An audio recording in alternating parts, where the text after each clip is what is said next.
Good evening and welcome to a very special edition of Soul School. I'm Calvin Lincoln, and really quick, a review of the one and only original Lakeside. Some friends of mine from way back in the day who actually just came up to Oakland like they always do. When they come up to Oakland, they just absolutely just burn the place down. They were here for 2 Power Pack shows last week over at Yoshi's Oakland, brought to us by the one and only Mark T. Elliott, who is on his way to becoming a really incredible promoter, much like Frank Brown, who used to do the shows at the Fox Theater in Detroit, just Al Heyman and different people like that. He continues to bring really good shows. He's independent, he's free, and he flies underneath the radar, and he's somebody to really be on the lookout for. But anyway, the original Lakeside. First show, something about that woman was the highlight. The entire show was actually a good show, great show anyway. Something about that woman I can't get off my mind because of the mix, the crowd participation, which was brought to you by the one and only Leonard Jackson, who used to be the chief principal top engineer over at Whitfield Records, who actually cut all those records on Rolls Royce, like Wishing on a Star, Ooh Boy, I Love You So, I'm Going Down, I Want to Get Next to You. Really good friend of mine, and he was here with Lakeside, as always, making sure that the mix was right. The second show was crazy because they got into some different type of stuff that they normally don't get into.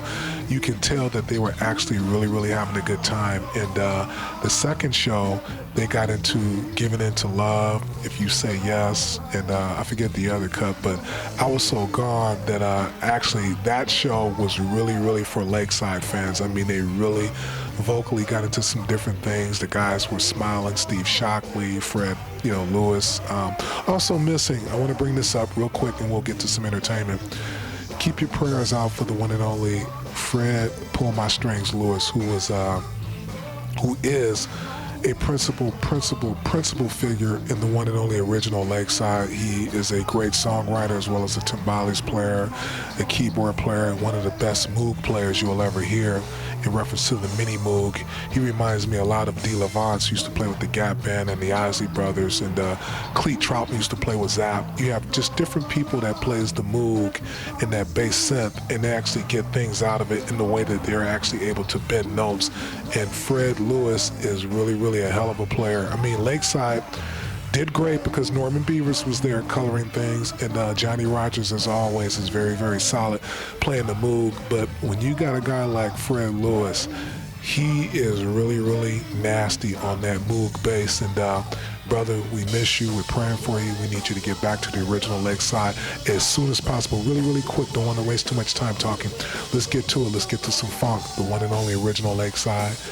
And yeah, I'll see you all next time. Fred! Oakland, get up!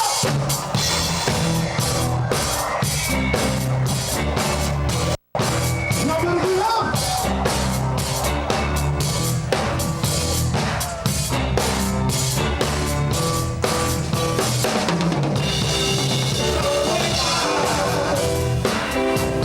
It's all the way high.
Hi, we're Bloodstone, and whenever we're in the Bay Area, we watch Soul School.